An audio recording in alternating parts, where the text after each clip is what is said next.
ሁለት ሰበር የተባሉ ዜናዎችን ይዤላችሁ መጥቻለሁ። እንግዲህ የአሜሪካው ፕሬዝዳንት ዶናልድ ትራምፕ አስፈላጊ ከሆነ ወደ ኢራን እግረኛ ጦራችንን እንልካለን ማለታቸውን ተከትሎ የኢራን ባለስልጣናትና ሚዲያዎች መልስ እየሰጡ ይገኛሉ።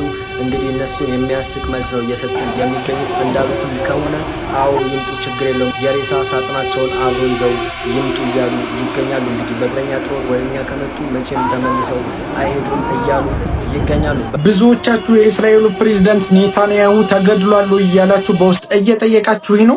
አዎ ተገድሏል የሚሉ ወሬዎች እየተናፈሱ ነው። ነገር ግን እስካሁን ምንም አይነት የተረጋገጠ ነገር የለም። በዚህ ጉዳይ አዲስ ነገር ካለ የማሳውቃችሁ ሆነ። በሌላ ዘገባ የኢራኑ አዲሱ መሪ አሊ ሬዛ አራፊ የዛሬ ሌሊት በዓለም ታሪክ ውስጥ ልዩ የሆነች ናት ሲሉ ነበር። እንደተናገሩትም እስራኤል ሌሊቱን ሙሉ ሲደበድቡ አድረዋል።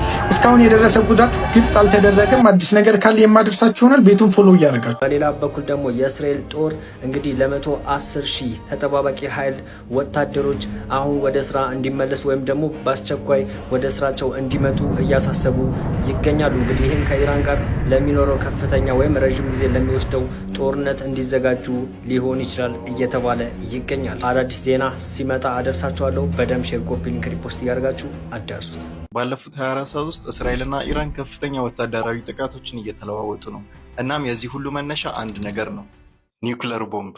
ኒውክለር ቦምብ ልክ እንደ ማንኛውም ቦምቦች ሲሆን የሚፈነዳው አተሞችን በመግፋት ነው የሚሰራው። የእያንዳንዱ ኒውክለር ቦምብ ውስጣዊ ክፍል ላይ ዩራኒየም ወይም ፕሉቶኒየም የተሰኙ ማዕድናት አሉ። ዩራኒየም ከመሬት ውስጥ በቁፋሮ የሚገኝ ሲሆን ፕሉቶኒየም ግን በተፈጥሮ ሳይሆን በሰው ሰራሽ መንገድ በኒውክለር ሪያክተር ውስጥ ነው የሚፈጠረው። እነዚህን የያዘ ኒውክለር ቦምብ አክቲቬት ሲደረግ ኒውክለር ፊሽን የተሰኘ ሪያክሽን ይፈጥራል። በዚህ ፍንዳታ የብርሃንና የጨረር ማዕበል ሰከንድ ባነሰ ጊዜ ውስጥ የሚፈጠረው። በቀላሉ ለመረዳት ያህል ሂሮሺማ ላይ ወድቆ የነበረው ቦምብ የቅርጫት ኳስ መጠን ያለው ነበር። ነገር ግን ከ140,000 በላይ ሰዎችን ጨርሷል። ለዚህም ነው አንድ ኒውክለር ቦምብ እንኳን ሙሉ ከተማ ሊያጠፋ የሚችለው። እስራኤል ኒውክለር እንዳላት ቢታመንም ይህን ግን ትክዳለች። ኢራን ደግሞ ለረዥም ዓመታት ይህን እየገነባች ስትቆይ ከዩኤስ እና ከእስራኤል ብዙ ትችት ይገጥማታል። አንድ የኒውክለር ፍንዳታ ሁሉንም ነገር ሊለውጥ ይችላል። ለዚህም ነው ስለ ኒውክለር በተነሳ ቁጥር ዓለም የሚደነግጠው። ሰላም ከፖለቲካ በላይ ነው። ፒስ አውት።